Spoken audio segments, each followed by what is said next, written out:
Putri Duyung adalah makhluk air yang memiliki tubuh layaknya seorang perempuan dari pinggang sampai kepala, sedangkan bagian tubuhnya dari pinggang ke bawah menyerupai ikan. Putri Duyung merupakan makhluk mitologis. Golongan makhluk separuh manusia separuh hewan. Putri Duyung kerap dikaitkan dengan peristiwa berbahaya seperti banjir, badai, kapal karam dan penenggelaman. Pada tradisi lainnya, atau terkadang dalam tradisi yang sama, Putri Duyung digambarkan memiliki sifat baik dan pemurah, menganugerahkan hadiah atau jatuh cinta pada manusia. Kisah Putri Duyung muncul dalam cerita rakyat dari berbagai budaya di seluruh dunia, meliputi Timur Dekat, Eropa, Afrika, dan Asia. Kisah pertamanya muncul pada masa Assyria kuno, tentang seorang dewi bernama Atargatis yang mengubah wujudnya menjadi seorang putri duyung lantaran malu telah membunuh kekasihnya tanpa sengaja. Masyarakat Babilonia juga menyembah Putri Duyung sebagai dewa laut yang dikenal sebagai Ea atau Oannes. Oannes digambarkan sebagai duyung jantan.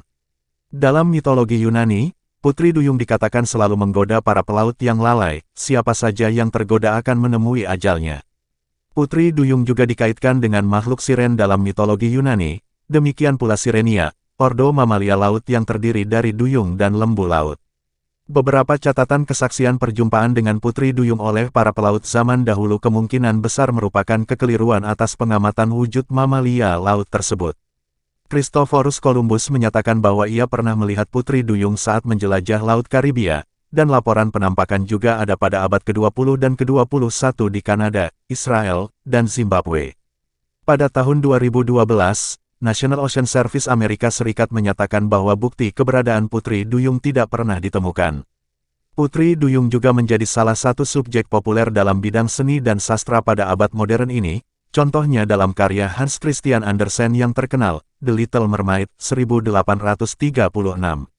Karya sastra tersebut telah berulang kali diadaptasi sebagai opera, lukisan, buku, film, dan komik.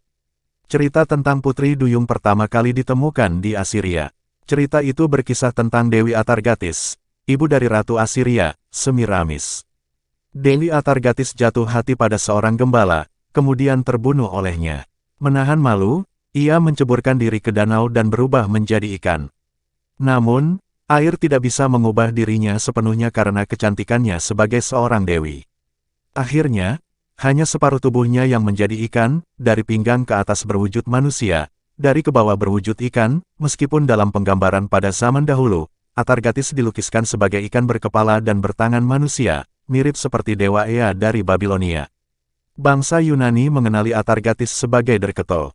Legenda Yunani mengisahkan bahwa adik Alexander Agung, Thessalonike, berubah menjadi Putri Duyung setelah kematiannya dan bergentayangan di Laut Aegea. Ia akan selalu mengajukan satu pertanyaan kepada pelaut pada setiap kapal yang dijumpainya, apakah Alexander masih hidup? Bahasa Yunani, Zei Omikron Basilias Alexandros, dan jawaban yang tepat adalah, ia masih hidup dan berkuasa dan menaklukkan dunia. Bahasa Yunani, Zei Kai Basilewe Kai Ton Kosmo Kirewe. Jawaban tersebut akan membuatnya senang, sehingga ia akan membuat perairan menjadi tenang dan menyelamati kapal yang melintas. Jawaban lain akan membuatnya marah, sehingga ia akan mendatangkan badai dan melaknat kapal beserta pelaut di dalamnya.